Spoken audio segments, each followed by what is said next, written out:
You know, there's some people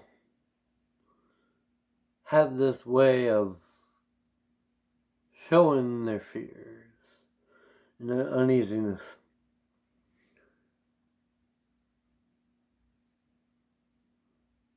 Me, I find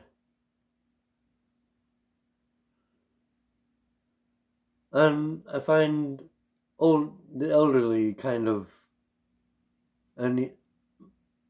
kind of creepy. I don't know what it is about them. They make me uneasy. They make me feel uneasy. God, I love my grandparents.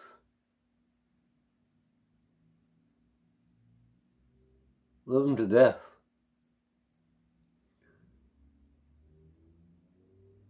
But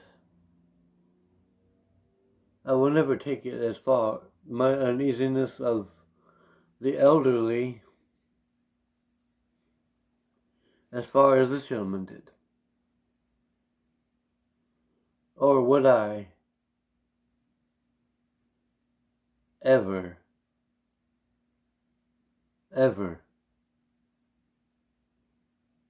take it the way he did and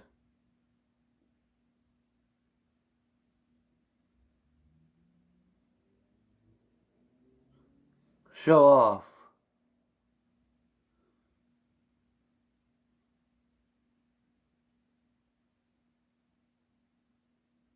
my fear in the way he did.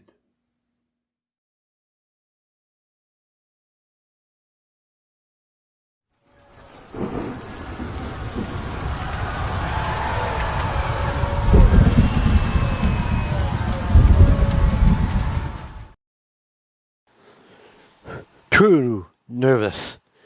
Very dreadfully nervous. I had been and always am. But why will you say that I'm mad? The disease has sharpened my senses, not destroyed, not dulled them. Above all, was the sense of hearing acute. I heard all things in the heaven and the earth. I heard many things in hell.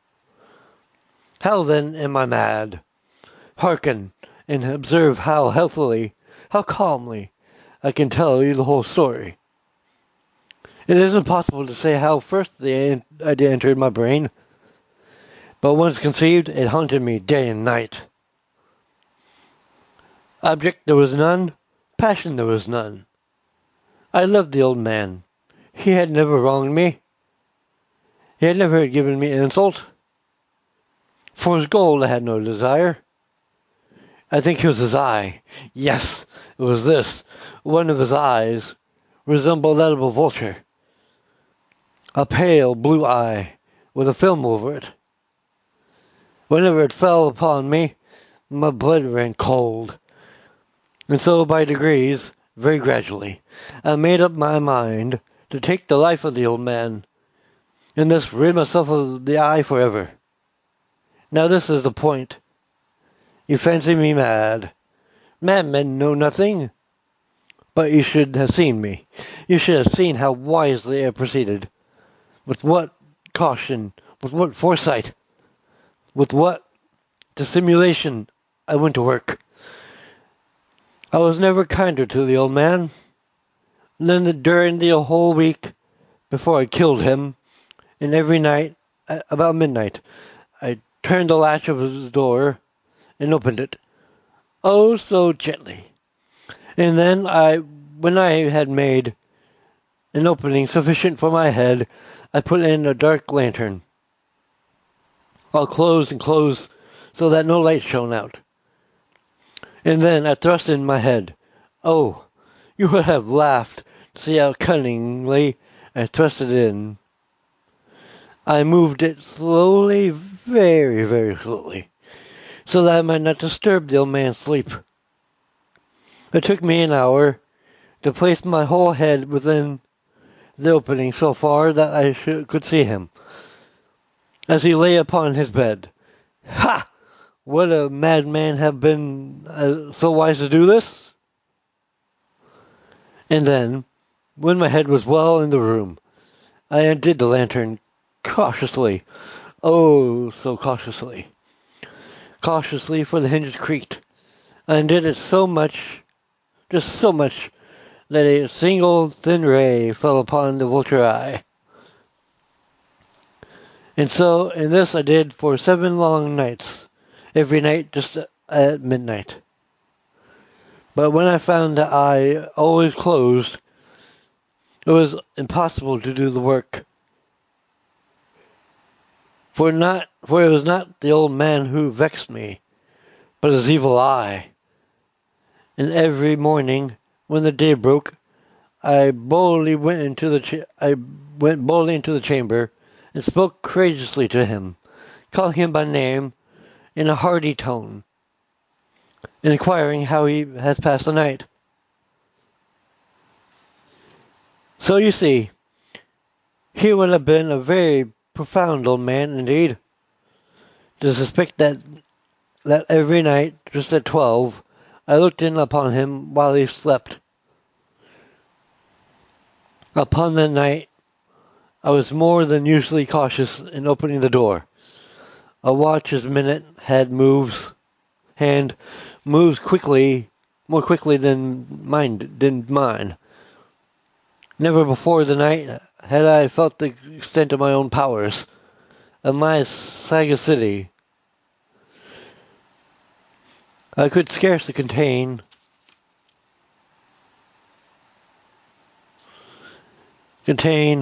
my feelings of triumph, to think that there I was, opening the door, little by little, and he had not even to dream of my secret deeds or thoughts. I fairly clucked at the idea, and perhaps he heard me, for he moved on the bed suddenly, as if startled. Now you'd think that I drew back, but no. His room was as black as pitch, with a thick darkness, for the shutters were close fastened. Though fear of robbers, and so I knew that he could not see the opening of the door, I kept pushing it, steadily. I had my head in. When I was about to open the lantern, when my thumb slipped upon the tin fastening, the old man sprung up, crying out, Who's there?" I kept quiet, still, and said nothing. For an hour I did not move a muscle. In the meantime, I did not hear him lie down. He was still sitting up in the bed, listening, just as I have done night after night, hearkening to the death watchers in the wall. Presently I heard a slight groan. Oh, and I knew it was the groan of mortal terror. It was not a groan of pain or grief. Oh, no. It was a low, stifled sound that arises from the bottom of the soul, when overcharged with awe. I knew the sound well.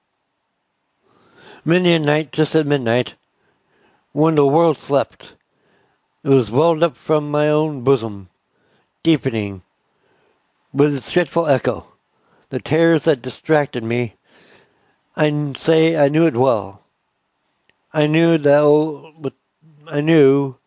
what the old man felt, and pitied him, although I chuckled at heart. I knew he had been lying awake ever since the first slight noise, when he had turned to in the bed. His fears had been ever since growing upon him. He had been trying to fancy themselves cautiously, but could not. He had been saying to himself, "It was nothing but the wind in the chimney. There's only a mouse creaking across the floor." Or, "It's merely a cricket, which he has made a single chirp. Yes, he has been trying to comfort himself with all those suspicions.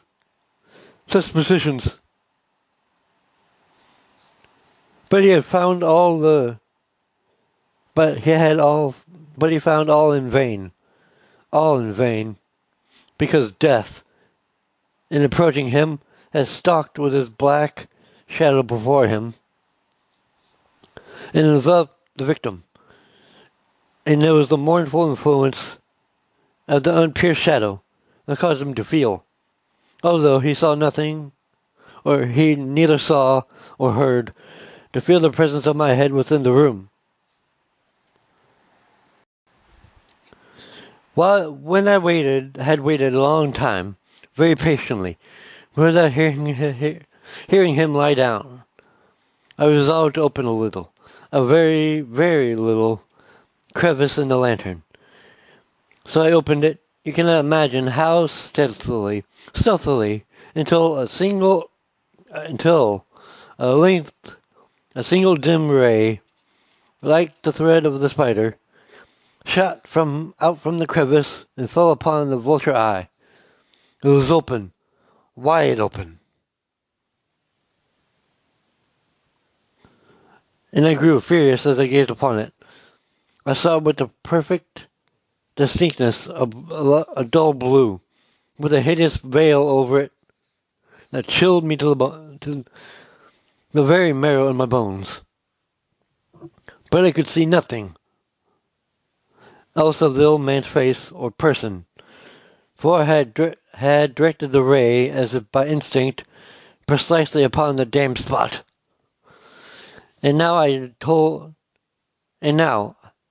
have I not told you that what you mistake for madness is but over acuteness of the senses?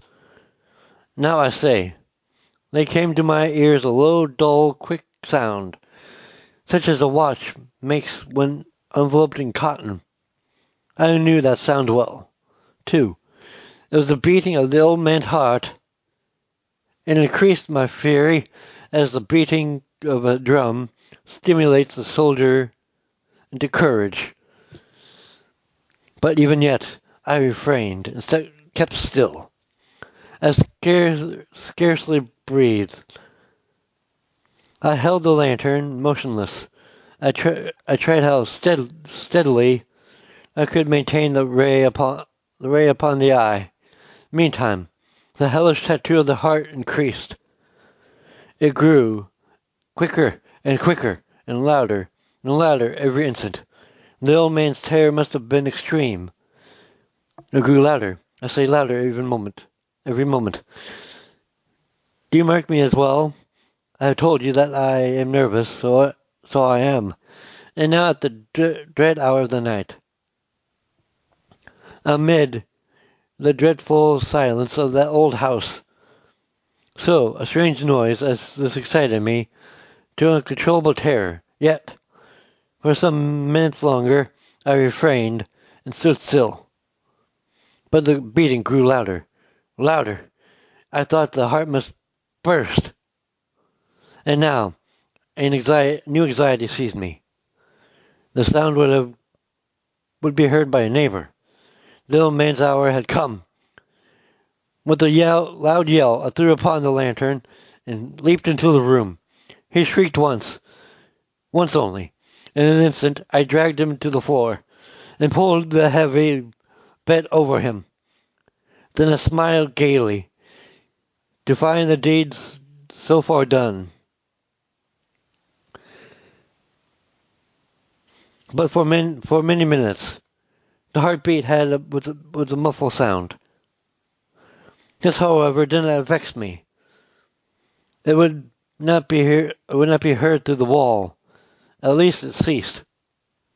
The old man was dead. I removed the bed, examined the corpse. Yes, he was stone dead. I placed my hand upon the heart and held it there many minutes. There was no pulsation. He was stone dead. His eye would trouble me no more. If you still think me mad, you will think so no longer. When I described the wise precautions I took for the concealment of the body, the night waned, and I worked hastily, but in silence. First of all, I dismembered the corpse. I cut off the head and the arms and the legs. Then I took upon 3 planks from the flooring of the chamber, and deposited all between the scatlings.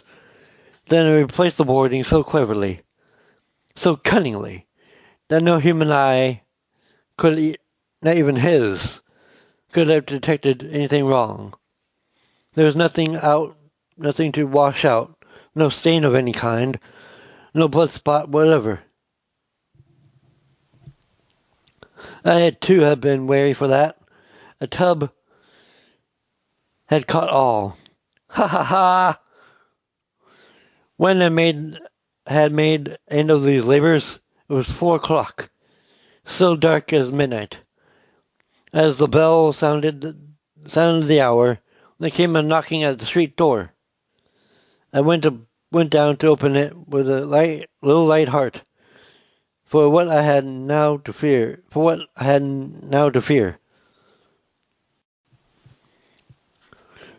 There entered the 3 men, who deduced themselves were perfect suavity, as officers of the police. A shriek had been heard by a neighbor during the night.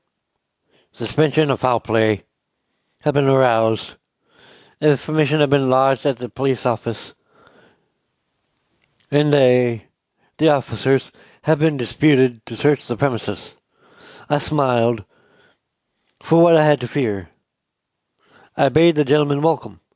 The shriek, I said, was my own in a dream. The old man I mentioned was absent in the country. I took my visitors all over the house. I bade them search well. I led them at length to his chamber. I showed them his treasures, secured, undisturbed, them here to rest from their fatigues, while myself, in the wild audacity of my perfect triumph, placed my own seat upon the very spot beneath which reposed the corpse of the victim. The officers were satisfied. My manner had convinced them. I was singularly at ease. They sat, and while I answered cheerily, they chatted of familiar things, but ere long I felt myself getting pale, and wished them gone. My head ached, and I fancied a ringing in my ears. But still they sat, and still chatted. The ringing became more distinct. It continued. It became more distinct.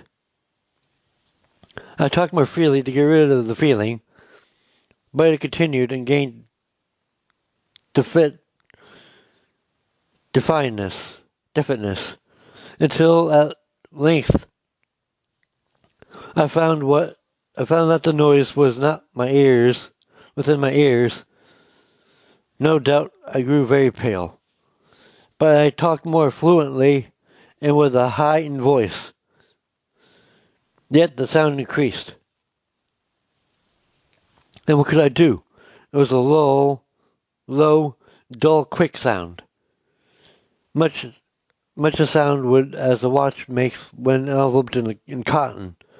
I gasped for breath, and the officers heard it not. I talked more quickly, more vehemently, but the noise steadily increased. I rose and argued about trifles in a high key, with violent gesticulations. But the noise steadily increased. Why wouldn't they not be gone? I paced the floor to and fro with heavy strides, as if too excited to fury by the observation of the men. But the noise steadily increased. Oh, God! What could I do? I foamed, I raved, I swore. I swung upon the chair upon which I had been sitting, and grated upon the boards. But the noise arose over all and contained increased. It grew louder, louder, louder. And still the men chatted pleasantly and smiled. It was possible they heard not.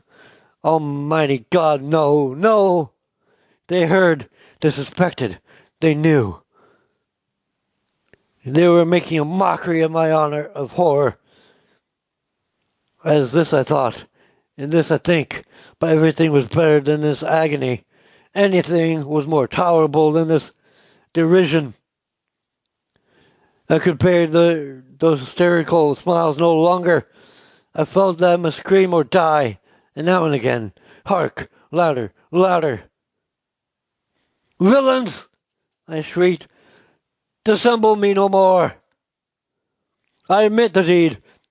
Tear up the planks here. Here, here. It is the beating of his hideous heart.